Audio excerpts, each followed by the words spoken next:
नमस्कार, आप देख रहे हैं कैपिटल टीवी का खास शो महाराष्ट्र फाइल्स। आपके साथ मैं हूं परवीन शेख।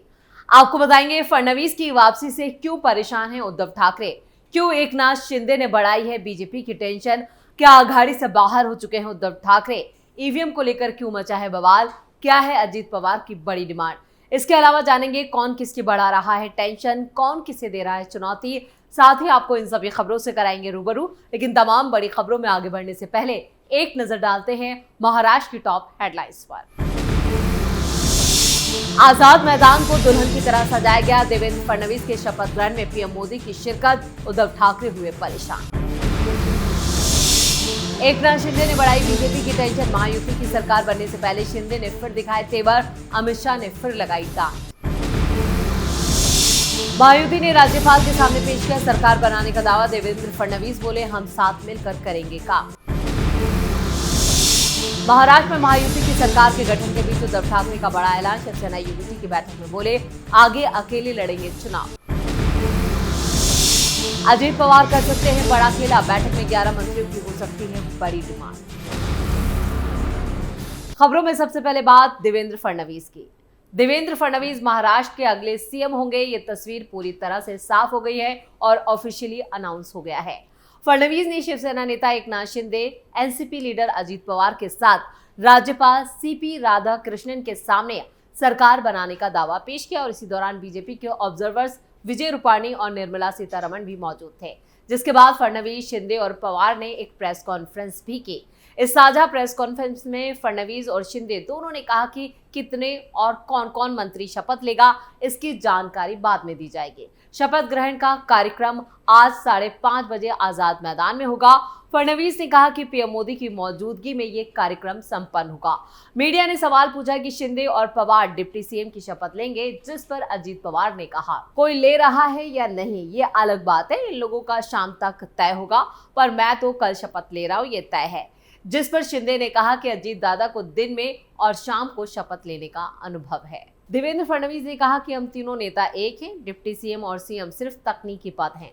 कौन कौन शपथ लेगा ये शाम तक बता दिया जाएगा। मैंने एकनाथ से सरकार में शामिल होने और डिप्टी सीएम बनने का अनुरोध किया था। एकनाथ शिंदे ने कहा कि मुझे क्या मिल रहा है ये सवाल ही नहीं था, हमारे मन में सिर्फ ये भावना थी कि महाराष्ट्र को क्या मिला, इसी पर हमने काम किया है और महायुति में कोई ऊंच नीच नहीं है, सब ठीक है। पिछली बार देवेंद्र फडणवीस ने मेरे नाम की सिफारिश की थी, इस बार मैं उनका नाम मुख्यमंत्री के तौर पर ले रहा हूं। इससे पहले बीजेपी विधायक दल की बैठक में भी देवेंद्र फडणवीस को नेता चुना गया और इसके बाद फडणवीस मुख्यमंत्री आवास वर्षा पहुंचे, जहां शिंदे और पवार के साथ बातचीत की गई। खबरों के मुताबिक यहां मंत्रियों के नामों पर मंथन किया गया।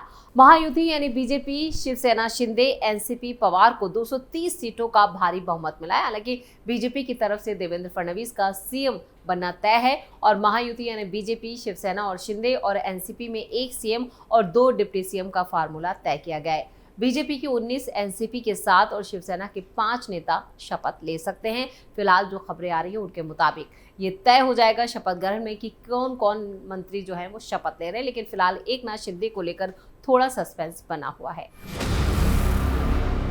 खबरों में आप बात एकनाथ शिंदे की ही कर लेते हैं। महाराष्ट्र में महायुति सरकार का आज शपथ ग्रहण है। देवेंद्र फडणवीस सीएम पद की शपथ लेंगे, उनके साथ 2 डिप्टी सीएम भी शपथ लेंगे। एनसीपी से अजीत पवार का डिप्टी सीएम बनना तय है। हालांकि एकनाथ शिंदे पर अभी भी सस्पेंस है। फडणवीस, अजीत पवार और एकनाथ शिंदे ने बुधवार को साझा प्रेस कॉन्फ्रेंस की थी और इस दौरान देवेंद्र फडणवीस ने एकनाथ शिंदे के डिप्टी सीएम बनने को लेकर कुछ संकेत दिया। उन्होंने कहा कि एकनाथ शिंदे शुरू में इस पद को लेकर यहां पर उन्हें ये पद मंजूर नहीं था, इसके बावजूद उन्हें मनाने में कैसे सफलता मिली, इसका राज खुद देवेंद्र फडणवीस ने बताया। देवेंद्र फडणवीस ने राज्यपाल से मुलाकात कर बीजेपी, शिवसेना और एनसीपी विधायकों का समर्थन पत्र सौंपा और उन्होंने कहा, आज राज्यपाल से भेंट कर समर्थन पत्र सौंपे हैं। एकनाथ शिंदे और अजीत पवार ने भी मुख्यमंत्री पद के लिए मेरे नाम की सिफारिश की है। फडणवीस ने कहा, मैं स्वयं एकनाथ शिंदे जी के पास गया और उनसे आग्रह किया कि वो हमारी सरकार का हिस्सा बने। पिछले 2.5 सालों से हमने मिलकर अच्छा काम किया है, हमें भरोसा था कि वो हमारे साथ रहेंगे। सरकार में सबकी भागीदारी सुनिश्चित करते हुए महाराष्ट्र को नई ऊंचाइयों पर ले जाने का फैसला लिया गया है। फडणवीस ने पीएम मोदी, जेपी नड्डा, अमित शाह और रामदास अठावले सहित बीजेपी के शीर्ष नेतृत्व का आभार भी व्यक्त किया। उन्होंने कहा, मुझे इस मौके के लिए धन्यवाद मैं देता हूं और महाराष्ट्र की जनता का भी आभार व्यक्त करता हूं। सरकार प्रदेश के विकास के लिए जी जान से काम करेगी। एकनाथ शिंदे को डिप्टी सीएम बनाने का फैसला उनके और फडणवीस के बीच की आपसी समझ और गठबंधन के संतुलन को दर्शाता है। बीजेपी और शिवसेना की नई सरकार से महाराष्ट्र के विकास को नई दिशा की उम्मीद जताई जा रही है। खबरों में आगे बढ़ते हैं। इधर देवेंद्र फडणवीस ने राज्यपाल से मिलकर सरकार बनाने की अपनी जो पूरी प्रक्रिया है उसे पूरा कर लिया है। महाराष्ट्र सरकार ने बुधवार को ही BR अम्बेडकर की पुण्यतिथि के मौके पर भी 6 दिसंबर को स्थानीय अवकाश भी घोषित कर दिया। डॉक्टर अम्बेडकर की पुण्यतिथि को महापरिनिर्वाण दिवस भी कहा जाता है। उनका निधन 6 दिसंबर 1956 को दिल्ली में हुआ था। भीमराव रामजी अम्बेडकर को बाबा साहब अम्बेडकर के नाम से भी जाना जाता है। वो एक समाज सुधारक और भारतीय संविधान के प्रमुख निर्माता थे। गौरतलब है कि मुंबई में बुधवार को महाराष्ट्र बीजेपी विधायक दल की बैठक में देवेंद्र फडणवीस को सर्वसम्मति से विधायक दल का नेता चुना गया और इसी मौके पर 6 दिसंबर को अवकाश की घोषणा भी की गई। और इधर देवेंद्र फडणवीस के तीसरी बार राज्य का मुख्यमंत्री बनने का जो रास्ता है वो साफ हो गया। खबरों के मुताबिक शिवसेना नेता एकनाथ शिंदे और एनसीपी के अजीत पवार को प्रधानमंत्री नरेंद्र मोदी की मौजूदगी में दक्षिणी मुंबई के आजाद मैदान में होने वाले शपथ ग्रहण समारोह में शपथ दिलाई जाएगी।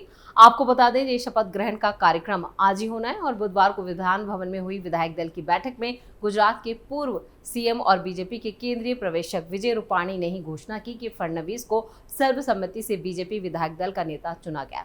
बैठक में ही बीजेपी की केंद्रीय पर्यवेक्षक और केंद्रीय मंत्री निर्मला सीतारमण ने कहा कि राज्य और केंद्र में डबल इंजन की सरकार विकास को और बढ़ावा देगी। खबरों में अब बात उद्धव ठाकरे की। महाराष्ट्र विधानसभा चुनावों में मिली हार के बाद शिवसेना यूबीटी आने वाले निकाय चुनावों को लेकर तैयारी तेज कर चुकी है। मंगलवार को मुंबई में पार्टी अध्यक्ष उद्धव ठाकरे ने एक बैठक में हिस्सा लिया था। उन्होंने इस बैठक में बताया कि आने वाले वक्त में उनकी पार्टी अकेले चुनाव लड़ने का फैसला ले सकती है। उन्होंने ये बयान अगले कुछ महीनों में होने वाले निकाय चुनावों और विधानसभा चुनावों में पार्टी के प्रदर्शन के मद्देनजर दिया। इसके साथ ही उन्होंने पार्टी सदस्यों से शिवसेना की हिंदुत्व समर्थक विचारधारा पर उठ रहे सवालों को खारिज करने और एकनाथ शिंदे गुट के दावों का विरोध करने को कहा। उद्धव ठाकरे ने अपने निजी आवास मातोश्री में बैठक का आयोजन किया था और इस बैठक में उन्होंने नगर सेवकों को संबोधित करते हुए पार्टी को आने वाले निकाय चुनावों खासकर बीएमसी के चुनावों के लिए तैयार रहने का निर्देश दिया है। आपको बता दें कि बीएमसी चुनाव में शिवसेना का 25 सालों से दबदबा रहा है। हालांकि शिवसेना प्रमुख एकनाथ शिंदे ने उद्धव गुट यानी शिवसेना यूबीटी के 47 पूर्व नगर सेवकों को अपने पक्ष में कर लिया है। बैठक में उद्धव ठाकरे ने कहा है कि विधानसभा चुनाव में प्रदर्शन का विश्लेषण किया जाएगा। इसके लिए पर्यवेक्षकों की नियुक्ति भी की जाएगी और उन इलाकों का दौरा करेंगे जहां पार्टी को हार का सामना करना पड़ा था। खबरों के आखिर में बात अजीत पवार की। महाराष्ट्र में सरकार के गठन को लेकर तैयारियां तेज हो चुकी हैं। आजाद मैदान को दुल्हन की तरह सजाया गया। इधर केंद्रीय गृह मंत्री अमित शाह के साथ बैठक में अजीत पवार ने 11 मंत्रियों की वो मांग कर सकते हैं। मीडिया रिपोर्ट की माने तो इस बात की जानकारी दी गई है। सूत्रों की माने तो महाराष्ट्र में 7 कैबिनेट और 2 राज्य मंत्री पद की मांग हो सकती है। इसके साथ ही वो केंद्र में 1 कैबिनेट और 1 राज्यपाल पद की मांग भी कर सकते हैं। अजीत पवार की पार्टी की तरफ से किसी सीनियर नेता के लिए राज्यपाल का पद और प्रफुल्ल पटेल के लिए कैबिनेट पद की डिमांड हो सकती है। पार्टी अध्यक्ष के दिल्ली दौरे को लेकर महाराष्ट्र प्रदेश अध्यक्ष सुनील तटकरे का कहना है कि अमित शाह फिलहाल चंडीगढ़ में हैं। हम आज रात राजनीतिक चर्चा करेंगे और इस बारे में बात करेंगे क्या हो रहा है। उन्होंने कहा कि नियुक्ति को लेकर प्रतीक्षा करने की किसी तरह की कोई वजह नहीं है। 5 दिसंबर को शपथ लेने वाली नई महाराष्ट्र सरकार में विभागों के बंटवारे को लेकर पूछे जाने पर भी सुनील तटकरे का कहना है कि ये महायुति सहयोगियों की बैठक में इस बात को तय किया जाएगा। कहा जा रहा है कि जब सभी नेता एक साथ बैठेंगे तो हम मंत्री पदों के बंटवारे पर भी चर्चा करेंगे। अजीत पवार की अगुवाई वाली एनसीपी, बीजेपी और एकनाथ शिंदे की अगुवाई वाली शिवसेना इस गठबंधन का हिस्सा है और इसी दौरान शिवसेना नेता दीपक केसकर की तरफ से राज्य बीजेपी प्रमुख चंद्रशेखर बावनकुले शपथ ग्रहण समारोह का जो स्थल है आजाद मैदान उसका निरीक्षण करने को लेकर आजाद मैदान गए। उसकी जानकारी उन्होंने अपने सहयोगी दलों को नहीं दी, जिस पर कुछ नाराजगी जताई गई। उन्होंने कहा कि ये एक शिकायत जो है वो लाजमी है। साथ ही आज गठबंधन के सभी नेताओं के एक साथ निरीक्षण करने की भी बात कही गई। वहीं पार्टी और दूसरे जो नेता हैं जिनमें धनंजय मुंडे, अनिल भाईदास पाटिल और हसन मुशरीफ भी मौजूद रहे। कुल मिलाकर कुछ नाराजगी जरूर जताई गई है, लेकिन महाराष्ट्र में महायुति सरकार बनने का रास्ता पूरी तरह से साफ हो चुका है। तो आज शपथ ग्रहण है। अब देखना ये होगा कि इस शपथ ग्रहण में कौन कौन हिस्सा लेता है। तो महाराष्ट्र फाइल्स में खबरों का सिलसिला यहीं खत्म करते हैं। बाकी खबरों के लिए आप जुड़े रहिए कैपिटल टीवी के साथ। इसके साथ ही वीडियो को लाइक करें, शेयर करें और कैपिटल टीवी को सब्सक्राइब करें। धन्यवाद।